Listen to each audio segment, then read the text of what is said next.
calves. So we're going to start off because the calves have three different areas that we can roll. And so we're going to start in the middle, and then we're going to go towards the side, that lateral side. Then we're going to go towards the middle in that medial aspect. Now, what's going to happen is we're not going to just sit and we're not going to just sit and roll. We're going to roll until we find a tender spot or a trigger point, and we're going to stop and we're going to stay on that for 10 to 15 seconds.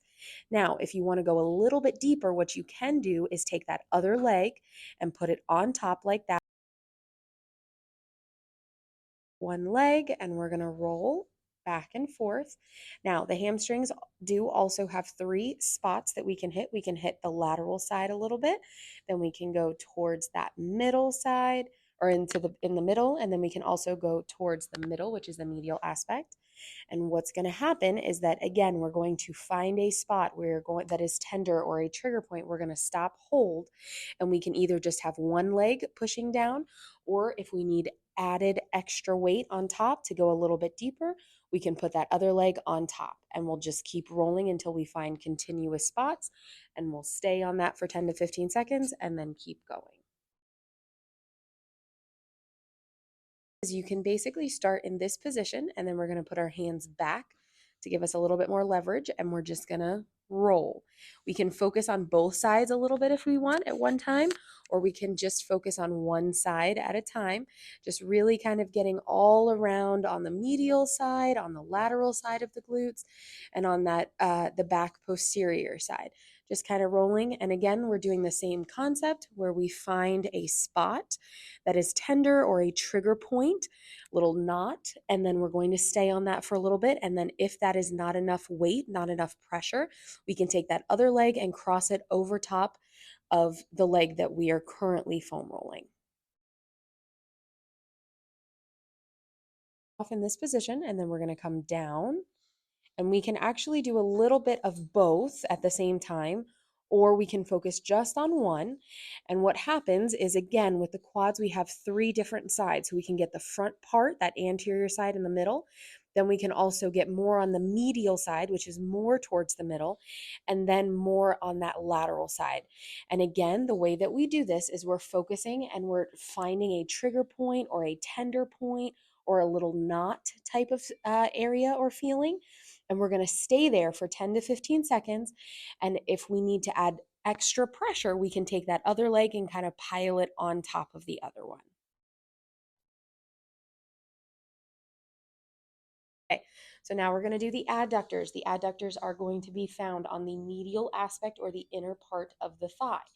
And so what we can do is place the foam roller just like this, and we can be in a laying down position like this, and we're just moving back and forth until we find a spot that is tender or a trigger point or a knot. And we're going to stay there for 10 to 15 seconds. Now, the way that we can kind of put a little bit more pressure is almost pushing the glutes down in towards the floor, pressing the leg down in towards the floor to get a little bit more pressure into the foam roller. All right, so now we're going to do those IT bands. That is on the lateral aspect of the thigh. And it starts up there at the hip joint, and then it's going to come down towards the knee. And this is probably the best position that you can get into just because it helps and gives you a little bit more leverage. And so, what we're going to do again with the IT bands is we're going to roll, find a spot. Once we find a spot that is a tender trigger point, tender area, we're going to stop, hold it for 10 to 15 seconds, and then we're going to move on, find another spot. Now, if we need to add more pressure, we can actually take that leg and on top of each other and pile it just like this to add a little bit more pressure for you. We're going to lift our hips up and roll back and forth, nice and slow, back and forth. And we can even come up just a little bit higher within that upper back area as well, and then come back down a little bit. Yep.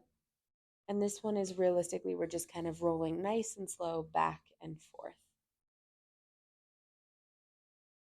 Right here, we're going to do the chest. So you've got the foam roller like this, and then we're going to roll back and forth, lifting up our body just slightly, because this again could be a little bit of a tender area. We're going to find a spot that is tender or a trigger point. We're going to kind of lean into that a little bit and then hold that for 10 to 15 seconds and then roll and find another spot. Tender spot or a tender area. So again, that extra leg that is lifted up top and the arm that is up there, that's a little bit of extra leverage for you. So you can help lift yourself up a little bit higher so you're not putting so much pressure on the lats. And so what you can do with this is, again, we're going to find a tender spot, and what's going to happen is we're going to stop, stay there for 10 to 15 seconds, and then we're going to keep rolling again. Find another spot. And that arm that is going to be foam rolled, that is straight up overhead. That's what we're trying to work towards.